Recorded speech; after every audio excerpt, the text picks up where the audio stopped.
Speaker. Madam Speaker, Gough Whitlam changed Labor and he changed this country. He and his cabinet brought modern Australia into being. They created our modern social democracy. Last week, after we'd heard the news, the Labor family walked to Old Parliament House to pay tribute to Gough together. As we walked up the steps, the member for Moreton said to me, "How do you feel, a girl like you, a working class girl from Cairns, to be here at such an occasion?" And I said to him, "Well, that's the point.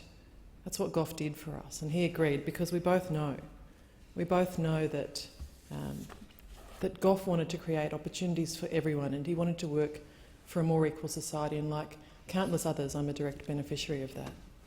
Earlier this year, I gave a speech for Gough's 98th birthday. In that speech, I thanked Gough for the opportunities I'd had to get a higher education, and I thanked him for a lot of other things as well.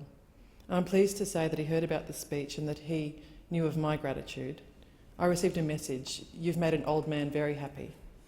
I must have been one of so many people who thanked him for everything he'd done over the course of his life. Remembering Gough reminds us all that politics matters and that public life matters.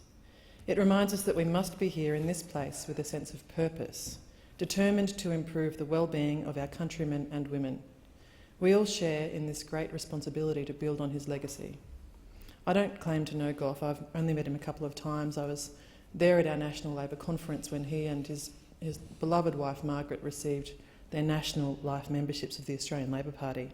They were the first two people to receive those memberships from the party's national conference. But it's impossible, even though I don't know him, it's impossible not to be grateful to him for what he did to change our nation. As I said, he also changed the Labor Party. That's important because this nation and its people depend on Labor to be the party of great reform.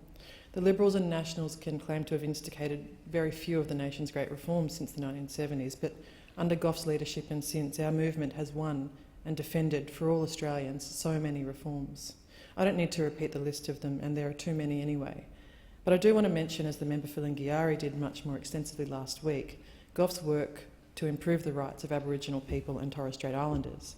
As he said in 1972, "We will legislate to give Aborigines land rights, not just because their case is beyond argument, but because all of us as Australians are diminished while the Aborigines are denied their rightful place in this nation."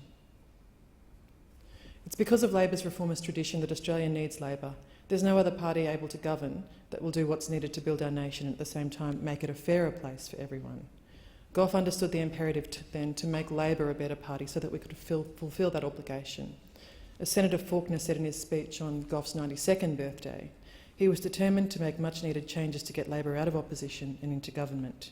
He pursued party reforms to make the party a viable alternative government and policy reforms to make Labor's platform one that truly met the needs of modern Australia.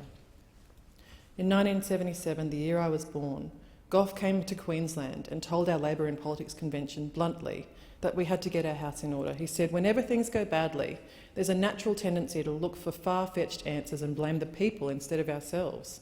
I don't think we need to go beyond the obvious for an explanation of our troubles. The party has been run down and defeatist. Our policies have been too little explained and too little understood."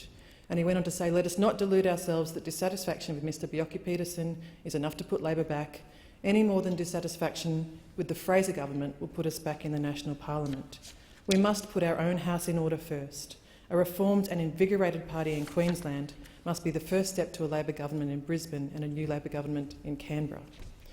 In 2014, we can take a great deal of inspiration from Gough's policy achievements, and we can also take a great deal of instruction from the way he worked to make Labor electable again. We owe it to him to be Labor at Labor's best every day. I finish by expressing my sincere condolences to Catherine, Nicholas, Tony, Stephen, their partners and their families. Thank you, Madam Speaker.